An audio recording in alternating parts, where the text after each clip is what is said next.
Ela viu o irmão morrer de fome, o pai ser levado e nunca mais voltar.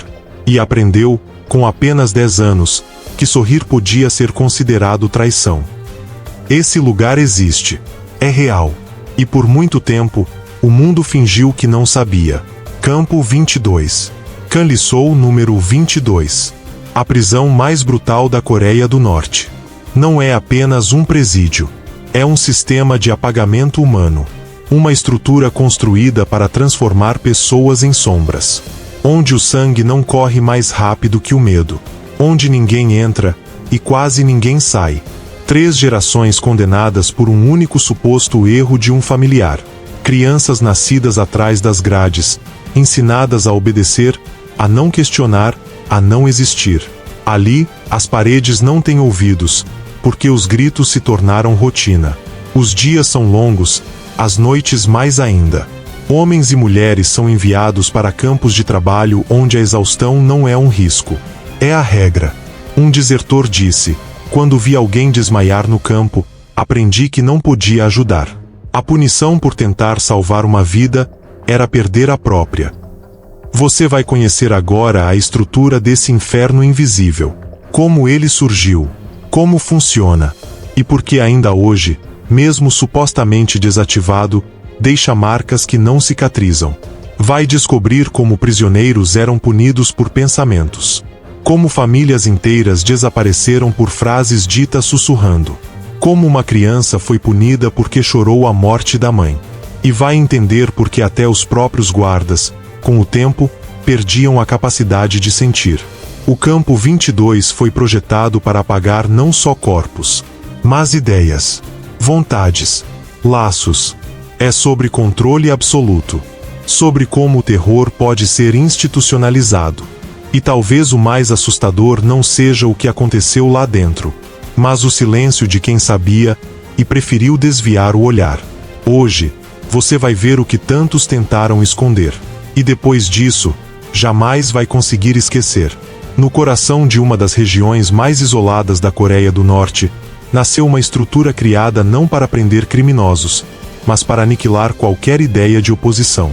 Kanlisou número 22, ou simplesmente Campo 22, foi estabelecido nos anos 1960, na remota província de Anjeongon do Norte. O objetivo era claro: exterminar não apenas os inimigos do Estado, mas qualquer vestígio daquilo que eles representavam. Na Coreia do Norte, não basta um homem ser acusado.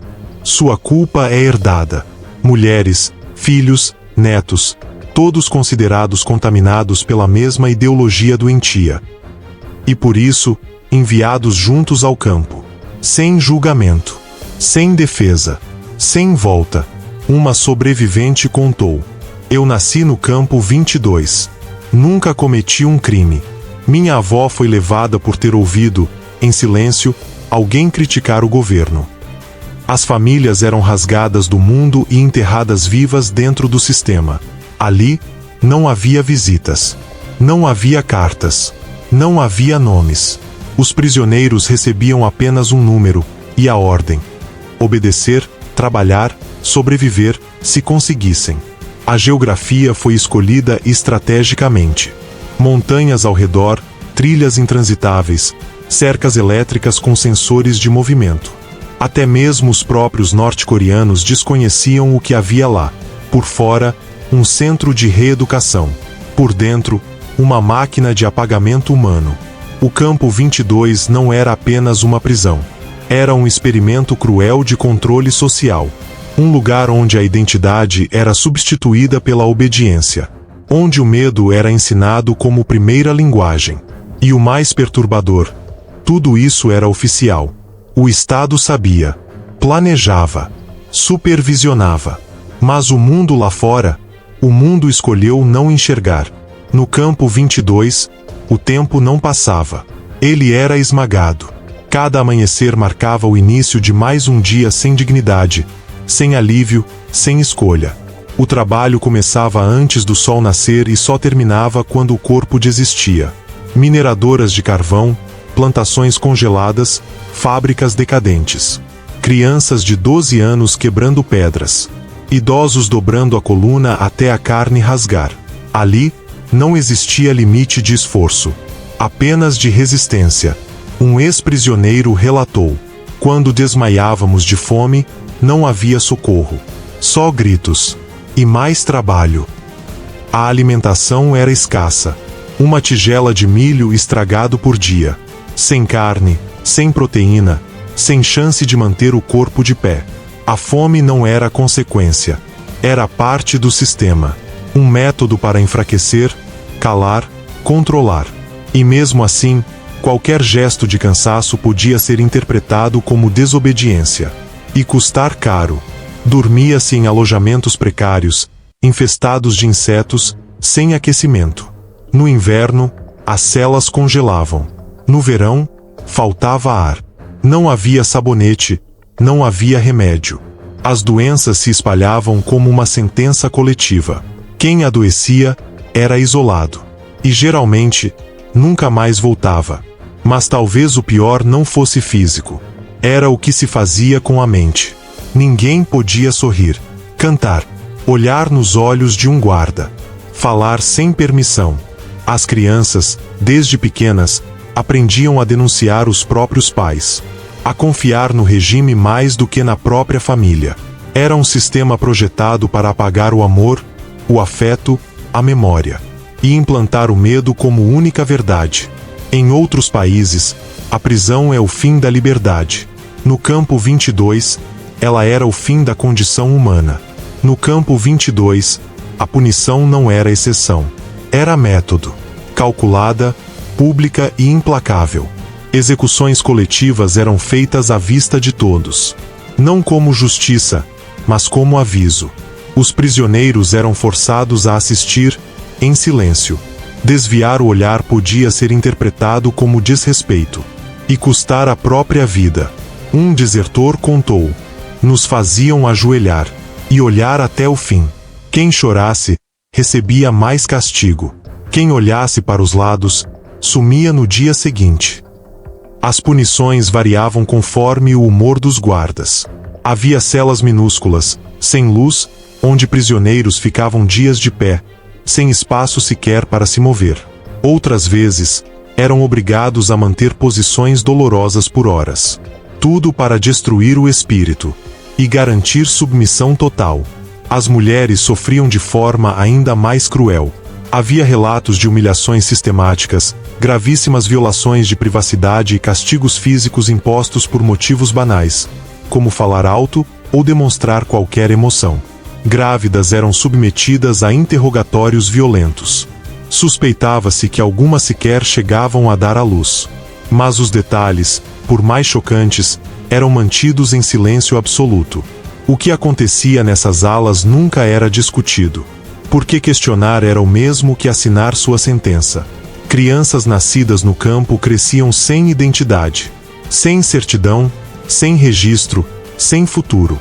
Eram ensinadas a vigiar umas às outras e a denunciar até os próprios irmãos.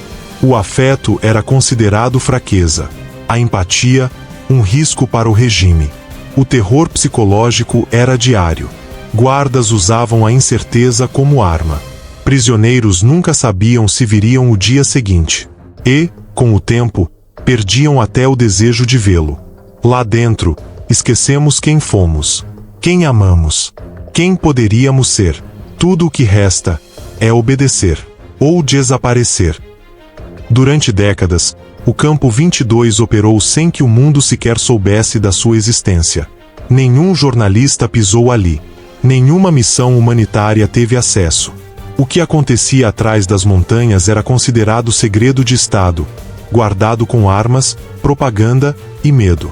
A Coreia do Norte negava tudo. Dizia que não havia campos de prisioneiros. Que todas as imagens por satélite eram falsas interpretações. Que os desertores estavam mentindo. Mas os satélites não mentem.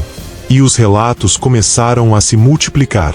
Refugiados que conseguiram escapar por rotas clandestinas começaram a contar, com detalhes perturbadores, como funcionava o Campo 22. Desenharam os blocos de celas, as áreas de trabalho forçado, as câmaras de castigo, e os pontos onde execuções eram realizadas. Desenhos feitos com as mãos tremendo, mas com a memória viva.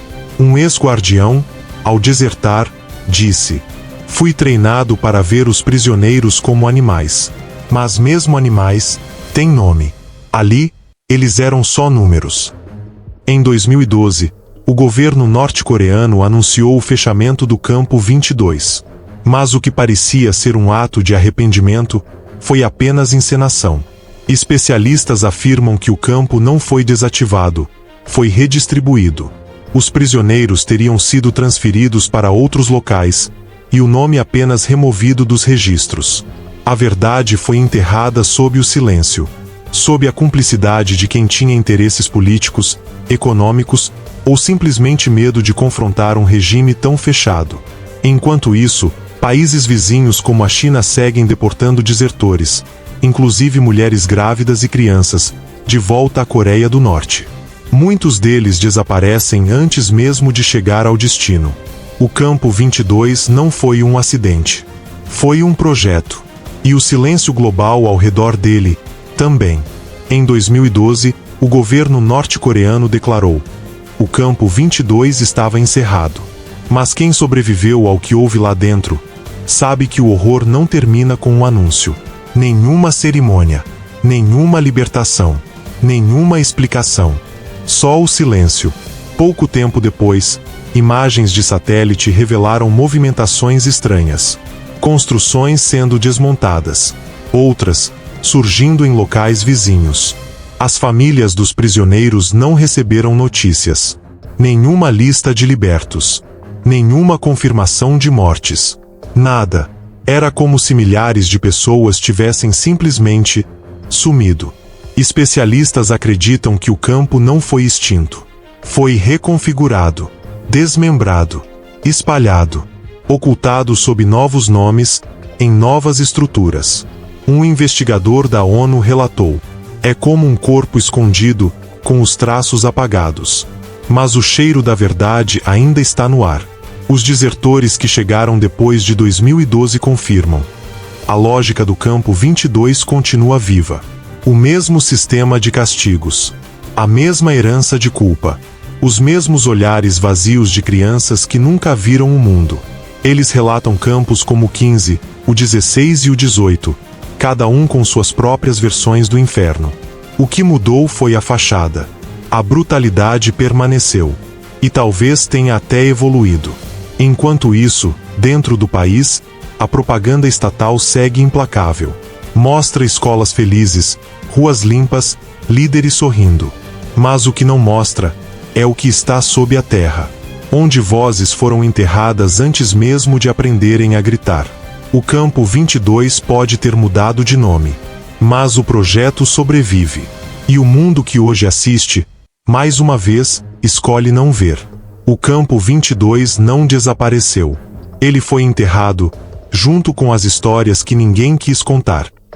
Por décadas, milhares de pessoas foram arrancadas de suas casas, silenciadas, forçadas a esquecer até o próprio nome. Foram transformadas em números, em sombra, em poeira. E enquanto isso, o mundo seguiu em frente. Fez acordos, apertou mãos, ignorou os gritos. Hoje, o Campo 22 é um vazio no mapa. Mas e as vidas que ele engoliu? Onde estão? Quem chora por elas? Quem se lembra? Porque o que assusta não é só o que foi feito. É o quanto deixamos que fosse feito. Agora que você ouviu, agora que você sabe, você também carrega esse silêncio. Vai continuar calado?